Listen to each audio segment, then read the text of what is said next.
し波を揃えてゆこうお互いを信じ合う五人の仲間ボルテス5に預けた命飛ぶぜ宇宙の果てまでもみんなの笑顔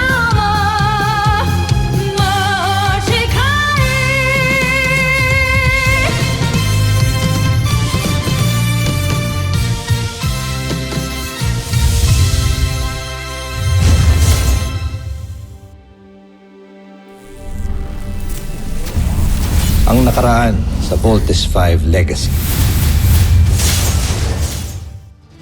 Pinaghihinalaan ako ng mga tao dito, Joplin. Kaya't hindi ko napasok ang kinaroroonan ng Voltes 5 robot. Kaya gawin mo ang lahat para mawala ang pagdududa nila sa'yo. At kapag nagkaroon ka ng magandang pagkakataon, pasabugin mo ang Voltes 5 kasama ang 5 piloto nito. Kilala niyo nga ang panauhin sa Camp Big Falcon. Siya ang nilikha ko na kawangis ng ama ng 3 piloto ng Voltes 5. Pasensya ka na. Istorbo ka lang sa akin. Dad, nasaan ba yung security mo? Kanina ko pa kasi tinatawagan eh. Hindi ko talaga makontak. Pagka dumating siya, pagka-reporting ko agad sa'yo. Nag-malfunction po yung main software ng scanner natin kaya hindi gumana. Medyo weird lang kasi lahat naman po ng devices natin ay well-maintained. I still want you guys to be careful kay Papa, okay? Hanggat wala tayong clearance from Dr. Smith, kailangan natin mag-ingat sa kanya. Is that clear? You're so heartless, Kuya. That's all right, Kuya Steve. Little John's still a baby. Octo One, gusto ko mag-sneak in ka sa kwarto ni Papa. Ibabalita mo agad sa akin kung meron kang makitang unusual. The perfect hiding spot. Ah! Oh, no. Scanning vital signs.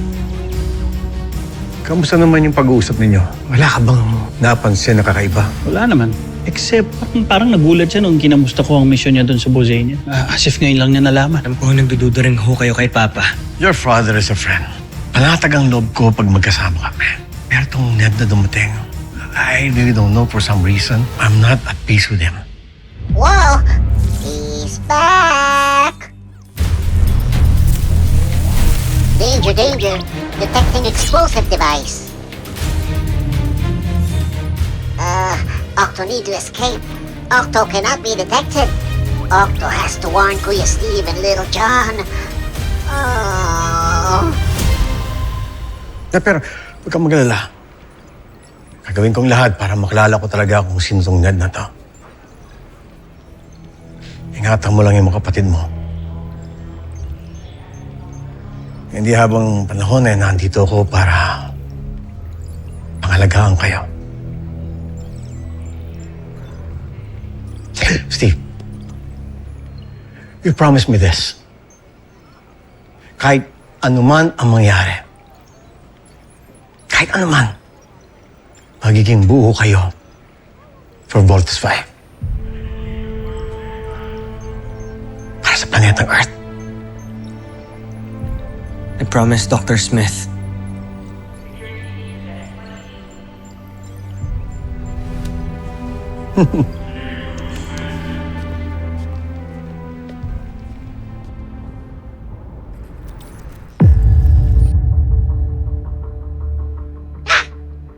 Oh no.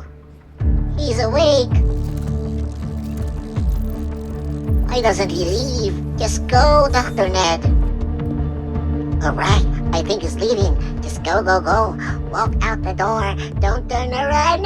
No! He's coming back. Oh no. He's going. He's leaving. Alright.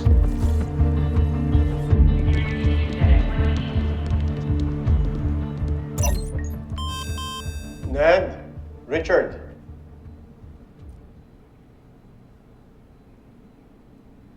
Yes, it's Dr. Smith. Woohoo!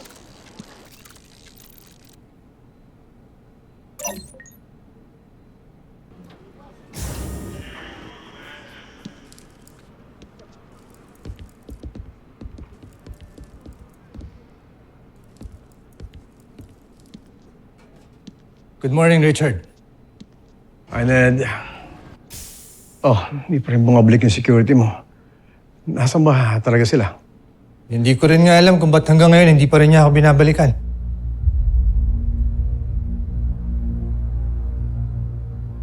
Ano ba ang kailangan niyo sa akin?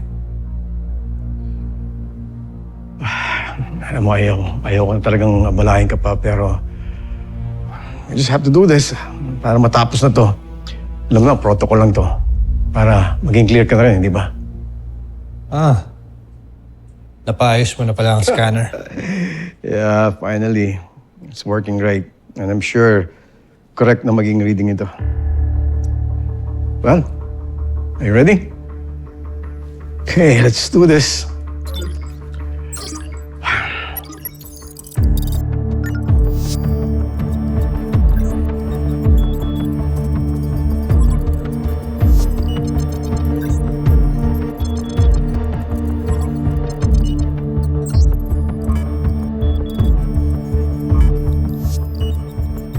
You see? Hindi ako ang kalaban. Dahil ako ang tunay na Ned Armstrong. You are an imposter. Hindi ka si Ned Armstrong.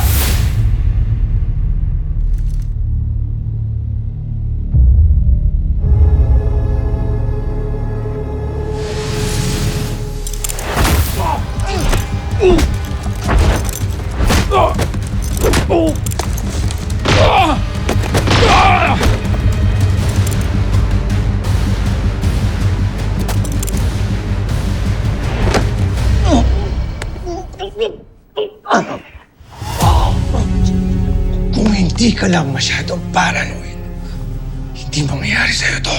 No, no, no. Dr. Smith! Pero masyado mo na akong pinipikon. Oh, kahit mapatay mo ko, hindi pa rin kayo mananalo dahil nandyan ang Voltes 5!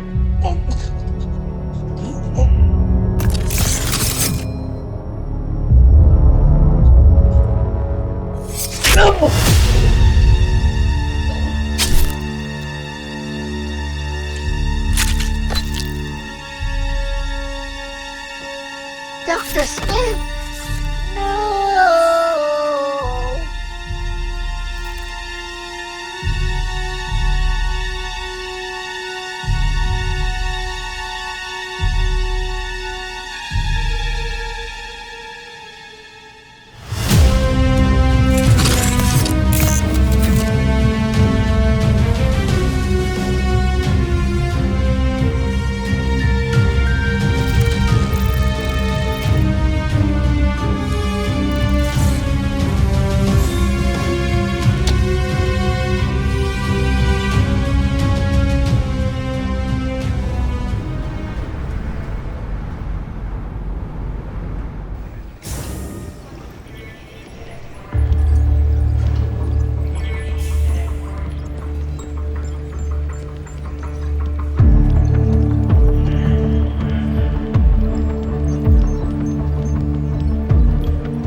Hello?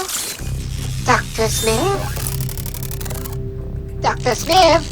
Are you okay, Dr. Smith? Whoa. Scanning vital signs. Uh-oh. No life signs detected. Goodbye, Dr. Smith. Danger, danger! Danger, danger! Little John! Tuktuan, pasaway kang robot ka. Bakit ngayon ka lang? I have to report to Kuya Steve. And you have to know the truth. Saan ka ba nagpunta? I'm sorry, Little John. This is an emergency. And Octo-One is scared. You see, Octo-One has orders from Kuya Steve. Octo has a mission, but mission failed.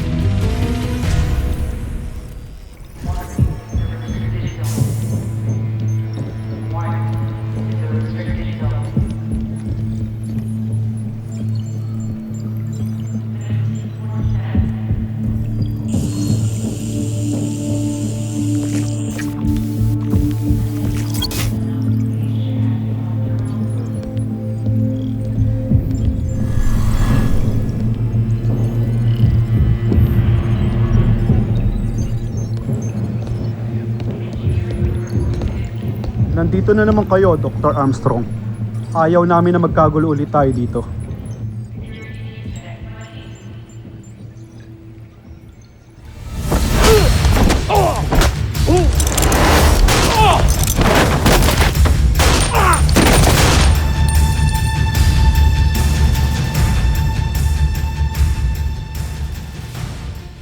Octo 1 is very, very, very scared. Bakit ka natakot? Hindi naman kita pagkagalitan talaga. Ayoko lang labas ka ng labas. I'm sorry, Lil John, but Kuya Steve is right. Your papa is enemy. Pati ba man ikaw, Octo 1? Galit ka rin sa papa ko? Octo 1 is telling the truth. Your papa, he's a bad guy. Tama na, shut up! But it's the truth. Octo not lying. Octo saw everything. What are you doing, Little John? No. Octo is good robot. Octo is good!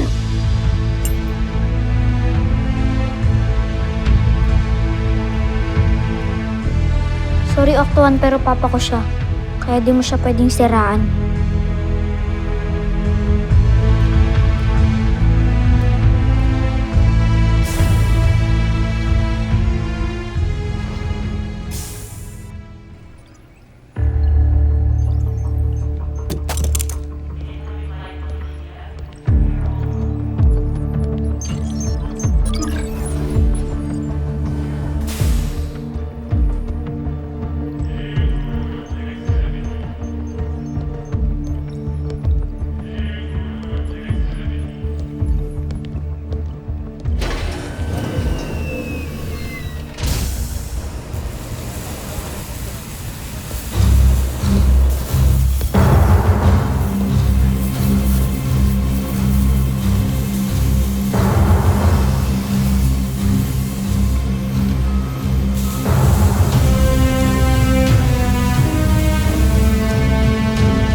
Tiyak na matutuwa ang aking Joffrey. Kapag tuluyan ka ng sumabog, kasama ang iyong mga piloto.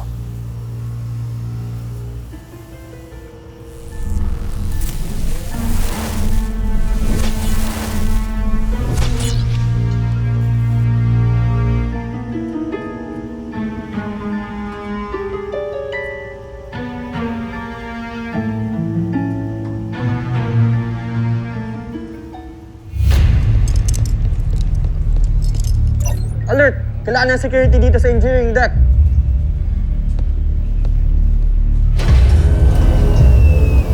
Dr. Armstrong, hold! Dr. Armstrong!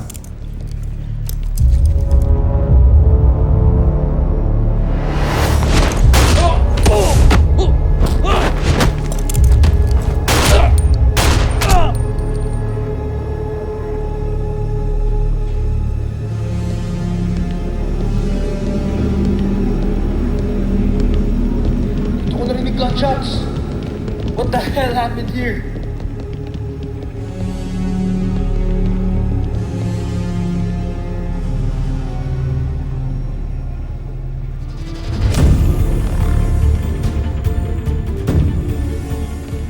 Sergeant Edwards, proceed east wing entrance. Ano ang sinyalis na yan, Joffrey? Galing ito sa aking human. Ibig sabihin nagtagumpay siyang ikabit ang bomba kay Voltes 5. Draco, ilabas ang ating beast fighter. Ngayon din, Joffrey.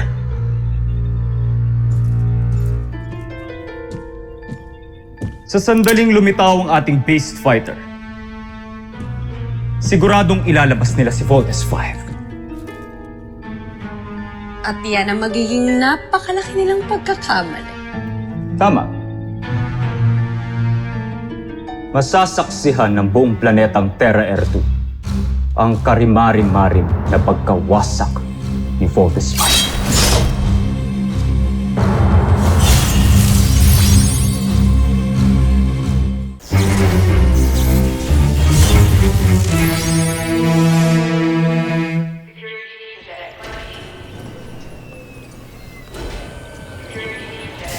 Anong status ng voltage robot?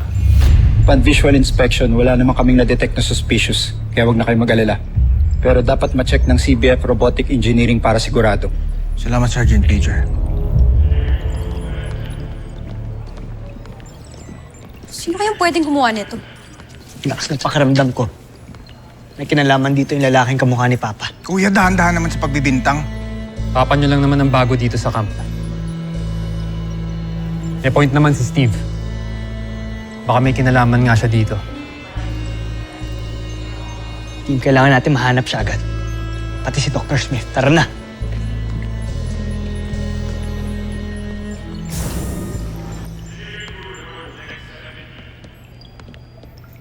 Papa, kanina pa po kita hinahanap. Little John, how are you? Okay lang po. Pero ikaw, Papa, okay ka lang po ba? Bakit mo naman ako tinatanong ng ganyan? May sinabi po kasi sa Octo 1. Bad ka raw, Papa. Paano niyo po nasabi yun? May ginawa ka po bang bad? Ano bang masama ang pwede kong gawin? Bakit? Ano bang sinabi ng robot mo sa'yo? Hindi ko na po siya kinausap kasi naiinis na po ako sa kanya. Kaya inalis ko po ang power source niya. Papa po kasi kita kaya ayoko po may magsabi ng masama about you. Salamat, anak. Hindi ka nagkamali ng pinagkatiwalaan. Sobrang salamat sa'yo, ha?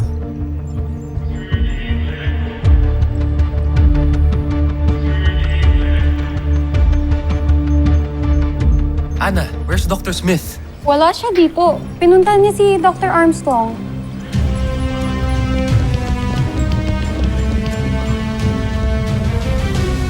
Ana, mukhang may gulong mangyayari.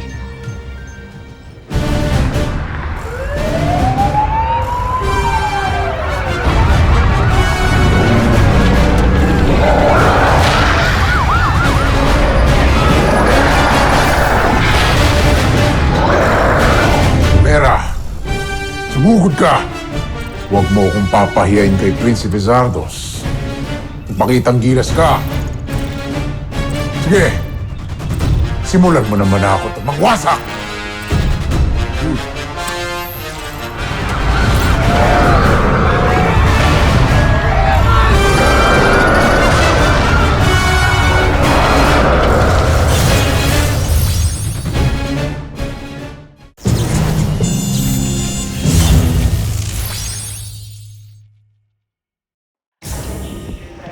Bakit pa tayo bumalik? Nanggaling na tayo dito kanina, di ba?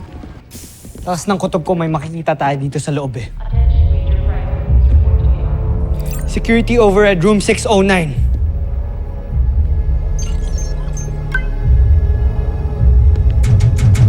Gumagana. Big Bert.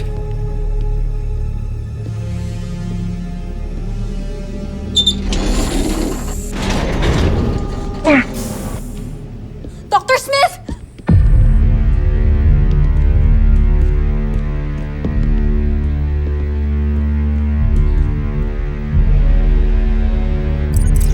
Medical Bay! Kailangan ko ng medic dito sa kwarto ni Dr. Ned Armstrong. Yes! Bilis! Big Bert, hindi na sila aabot.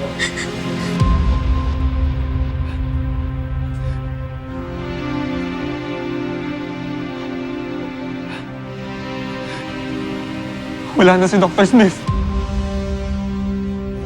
Ano, Big Bert, naniniwala ka na ngayon? Ilang beses kong sinabi, fake yung Ned Armstrong ngayon. Tingnan mo! Tingnan mo yung ginawa niya! Walang ibang pwedeng pumatay kay Dr. Smith kundi yung fake Ned Armstrong na yun. Ano, naniniwala ka na?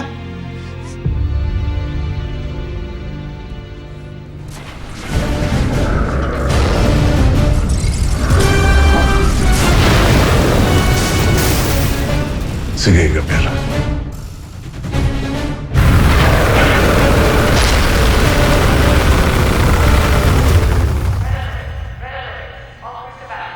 Nagkakagulo na naman. We have to go. Come on! Ah! Paano si Dr. Smith? Ako nang tatawag ng security. Bilis! Move! Move!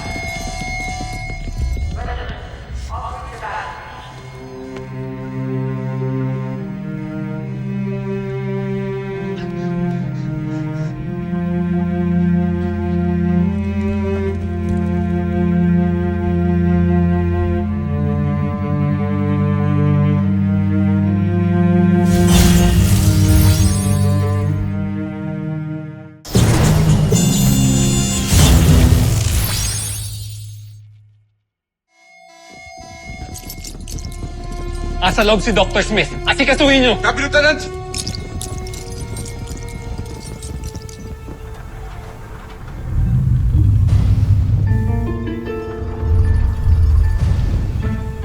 Ilang sandali na lang ay lalabas na si Voltes 5 sa Camp Big Falcon.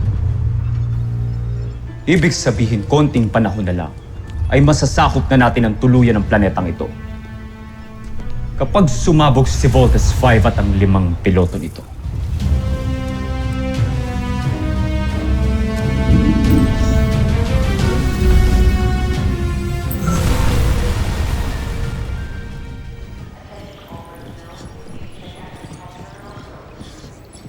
Kaya pala may beast fighter na naman. Baka bad timing naman ito. Commander, nabalitaan ko yung nangyari kay Dr. Smith. Is this confirmed? Oo. Kaya tawag mo na para secure ang buong camp. Kailangan mahuli at mapakulong agad yung Ned Armstrong na yan. Agad-agad. Kuya, ano bang nangyari kay Dr. Smith? Bakit si Papa naman ang biniblame mo? Little John, wala tayong oras para pag-usapan yan ngayon, ha? Pinatay si Dr. Smith. Big Brick! Si Papa ang suspect ni Kuya. What? Patay na si Dr. Smith? Totoo, Kuya? Little John, mamaya ko napapaliwanag sa'yo ang lahat, okay? Tignan mo, may beast fighter. Yun yung kailangan nating unahin ngayon. Okay. Naalala mo yung sinasabi ni Mama? Be brave. Be strong. Okay? Okay. Let's go. Team, let's go.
Palapit na si Voltes 5 sa Camp Big Falcon. Aking aliping humanoid, Dr. Ned Armstrong. Handa na ako, Prinsipe Zardos. Kaunting panahon na lang ay hawak niyo na ang tagumpay para sa Bozan. Naghihintay na lang ako ng inyong hudyat, Prinsipe Zardos. Ihanda mong sarili mo. Malapit mo nang isagawa ang huling mission. Susunod sa Voltes 5 Legacy. Kailangan natin makabalik agad sa camp. Roger? Roger! Nasaan si Little John? Naisa na naman tayo yung bulinggit na yun eh. Alam mo bang hindi kumpleto ang Voltes 5? May isang Volt machine ang hindi umalis ng Camp Big Falcon. Hanapin mo ang pilotong yan. Kapag hindi mo makumbinsing umalis, paslangin mo. Both lads are losing control! Jamie! Nasaan si Little John? Octo 1. Kuya Steve, Octo, so glad to see you. Ano nangyari sa'yo? Nasaan si Little John? So sorry, Kuya Steve. Octo got scared. Octo can't do anything.